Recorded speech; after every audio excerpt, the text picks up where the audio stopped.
Welcome back to Mindset Hub Tube. Today, I want to talk to you about something that might quietly be shaping every decision you make, every risk you avoid, every dream you postpone. We're diving into the life-changing ideas from the book Mindset by Dr. Carol S. Dweck, and I need you to stay with me because this isn't just a book summary. This might be a mirror. Have you ever looked at someone successful and thought, they're just naturally talented? Have you ever failed at something and felt that deep, sinking feeling, the one that whispers, maybe I'm just not good enough? Maybe it was a failed exam, a business that didn't work out, a relationship that slowly fell apart. Maybe it was that job interview where you walked out smiling only to receive the rejection email later. And in that quiet moment, when no one was watching, you started questioning yourself, your intelligence, your ability, your worth. What if I told you that the difference between those who crumble under failure and those who rise stronger isn't talent, it isn't luck, it isn't even intelligence, it's mindset? Dr. Carol Dweck, a renowned psychologist, spent decades studying how people think about ability and success. And what she discovered was simple, yet revolutionary. There are two core mindsets that shape our lives, the fixed mindset and the growth mindset. Let's begin with something painfully human. Imagine a child in school. Two students receive a math test back. Both scored 70%. The first child looks at the paper and thinks, I'm just bad at math, I knew it. The second child looks at the same score and thinks, okay, I didn't understand this part yet. I need to try a different strategy. Same score, completely different interpretation. The first child operates from a fixed mindset, the belief that intelligence and talent are static. You either have it or you don't. You're either smart or you're not. And if you fail, that failure defines you. The second child operates from a growth mindset, the belief that abilities can be developed through effort, learning, and persistence. Failure isn't a verdict, it's feedback. Now pause for a second. Which voice sounds more familiar in your own head? When you failed that business attempt, did you think, I'm not cut out for entrepreneurship? When you struggled at the gym, did you think, I'm just not disciplined? When someone criticized your work, did it feel like they were criticizing you? This is how the fixed mindset quietly controls lives. It makes us afraid of challenges, because if ability is fixed, then every challenge becomes a test of who we are. Every mistake becomes proof that we're lacking. So what do? We avoid difficult tasks. We stay in safe zones. We choose comfort over growth. And on the surface, it looks like stability, but inside, it feels like stagnation. Dr. Dweck explains that people with a fixed mindset crave validation. They want to look smart. They want to appear talented. They avoid situations where they might fail publicly. And maybe you felt this, that fear of trying something new, because what if you're not good at it? What if people see you struggle? It's heavy, isn't it? Living in constant fear of being exposed. Now imagine something different. Imagine believing that your abilities are not carved in stone, that your brain can grow, that effort isn't a sign of weakness, but a sign of courage, that struggling doesn't mean you're incapable, it means you're learning. This is the growth mindset, and it changes everything. In her research, Dr. Dweck studied students who faced academic setbacks. Those with a fixed mindset saw effort as a bad sign. If you have to try hard, it means you're not naturally smart. So when school became difficult, they disengaged. They protected their identity by giving up. But students with a growth mindset saw effort as the path to mastery. They understood that even the most skilled individuals started as beginners. When they struggled, they leaned in instead of pulling away. Think about that in your own life. How many dreams have you quietly buried because you thought you weren't naturally gifted? How many opportunities did you let pass because you didn't want to look foolish? The growth mindset doesn't mean pretending everything is easy. It doesn't mean toxic positivity. It means understanding that you are a work in progress, and that progress requires discomfort. Dr. Dweck shares stories from sports, business, relationships, and parenting. In sports, athletes with fixed mindsets crumble under pressure. One bad performance becomes an identity crisis. But athletes with growth mindsets see losses as data. They review, adjust, train harder. In business, leaders with fixed mindsets surround themselves with people who won't challenge them because being questioned feels threatening. But growth-minded leaders seek feedback. They hire people smarter than themselves. They understand that leadership isn't about proving superiority, it's about continuous improvement. And in relationships, this is where it gets deeply personal. A fixed mindset in love sounds like this: if we were truly meant to be, it wouldn't be this hard. It believes compatibility is fixed, so when conflict arises, it feels like proof that the relationship is flawed. A growth mindset in love says conflict is part of growth. It understands that communication, empathy, and trust are built over time, that love isn't found fully formed, it's developed. Isn't that powerful? How many relationships have ended not because love was absent, but because growth was resisted? The book gently pushes us to examine the praise we give ourselves and others. When children are praised for being smart, they often develop a fixed mindset because now their identity is tied to intelligence. They feel pressure to maintain that label. They avoid difficult tasks that might threaten it. But when children are praised for effort, strategy, and persistence, they learn that growth is possible. They understand that abilities are built, not inherited. This applies to adults too. If you constantly tell yourself, "I'm not a numbers person," or "I'm not creative," you lock yourself into a box, a fixed mindset box. And here's the quiet tragedy.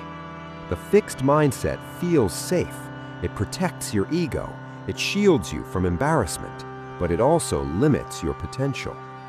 The growth mindset feels risky. It requires vulnerability. It asks you to try and possibly fail, but it unlocks transformation. Dr. Dweck emphasizes that we all have both mindsets. It's not about labeling yourself, it's about awareness. You might have a growth mindset in your career, but a fixed mindset in relationships, or vice versa. The key is noticing the voice in your head when things go wrong. When you fail, does your inner dialogue say, "This is proof I'm not enough"? Or does it say, "This is part of the process"? Imagine you're learning something new, maybe coding, maybe public speaking, maybe starting a YouTube channel. At first, it's awkward. You make mistakes. Your voice shakes. You compare yourself to others who seem more polished. And then that voice whispers, "You don't have what it takes." That voice is the fixed mindset protecting your identity. But what if you responded differently? What if you said, "I don't have it yet"? That one word, "yet," changes the entire story. It turns a permanent limitation into a temporary stage. Dr. Dweck's research even shows that the brain physically changes when we learn. Neural connections strengthen with practice. Intelligence isn't fixed at birth, it's dynamic. Let that sink in. You are not stuck with the abilities you have today. Think about your past, the skills you once struggled with, but now perform effortlessly. Walking, driving, speaking a language. At one point, you were terrible at all of them, but you persisted. So why do we forget this truth as adults? Because somewhere along the way, we start protecting our image more than pursuing growth. We'd rather look competent than become competent, and that is the silent prison. In the workplace, this mindset shapes entire cultures. Companies that believe talent is fixed focus on hiring geniuses. They avoid risks that might expose weakness. They punish mistakes harshly. But companies that embrace growth foster innovation. They reward learning. They see failures as stepping stones. They build resilience. This principle applies to personal life too. If you believe your personality is fixed, you might say, "I'm just an anxious person," and you stop trying to manage anxiety. If you believe discipline is fixed, you say, "I've never been consistent," and you stop building habits. But the growth mindset whispers something different. You can develop this. It doesn't promise overnight success. It promises possibility, and possibility is powerful. Now, I want you to think about a moment in your life when you felt defeated, maybe financially, maybe emotionally, maybe spiritually, a season where you questioned everything. What story were you telling yourself in that season? Were you telling yourself that this failure defined you, that this setback was permanent, that other people were simply more gifted?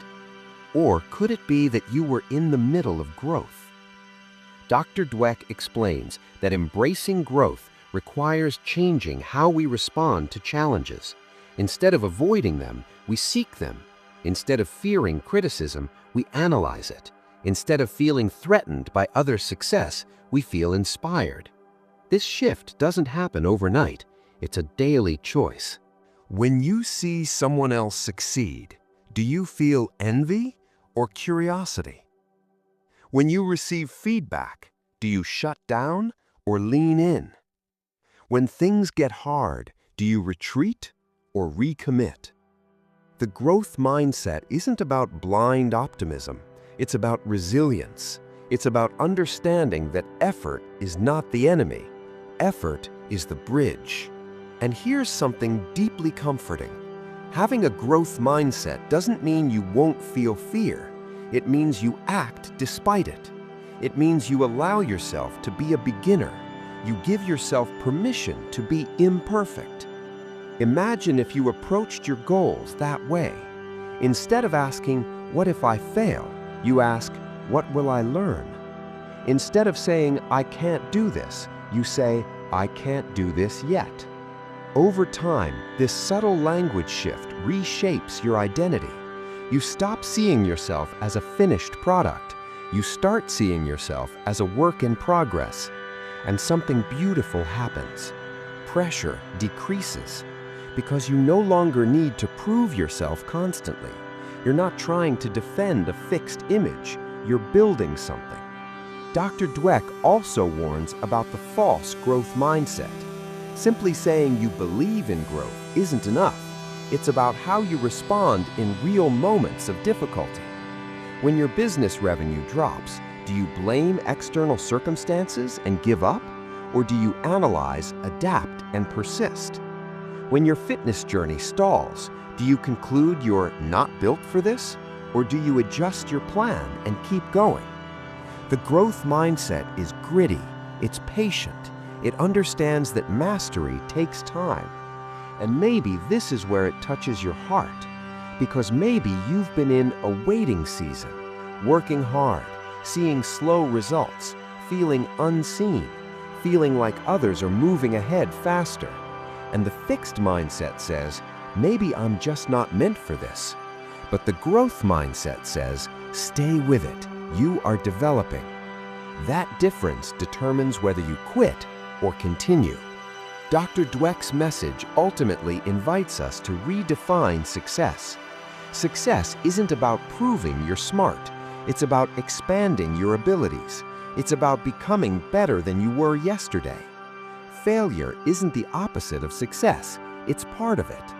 Think of every great achievement you admire. Behind it were countless unseen attempts, mistakes, rejections, doubts. The growth mindset honors the process. So as we come to the heart of this book, here's the transformation it offers. It shifts your focus from validation to development, from proving to improving, from fear to courage. And here's the beautiful part. You can start today. Notice your self-talk. When you hear yourself saying, "I'm just not good at this," gently add, "yet." When you face a setback, Instead of asking, "Why is this happening to me?" ask, "What is this teaching me?" When you feel intimidated by someone else's talent, remind yourself that skill is built, and be patient with yourself. Growth is not loud. It's often quiet, invisible. It happens in early mornings when you choose discipline over comfort. It happens in late nights when you study instead of scroll. It happens in conversations where you choose to listen instead of defend. And one day you look back and realize you're not the same person. Not because you were born different, but because you chose growth. If this message resonated with you, if you saw your own struggles reflected in these ideas, then let this be your turning point. You are not defined by your last failure. You are not limited by your current skill set. You are not stuck. You are evolving, and that evolution begins in your mind. Thank you for spending this time with me here on Mindset Hub Tube. If this touched you, if it made you reflect, if it sparked even a small shift in how you see yourself, then don't keep it to yourself. Like this video, share it with someone who needs encouragement, and subscribe to Mindset Hub Tube for more powerful book summaries that help you grow from the inside out. Remember, your abilities are not fixed. Your potential is not capped. Your story is still being written. Choose growth every single day, and I'll see you in the next video.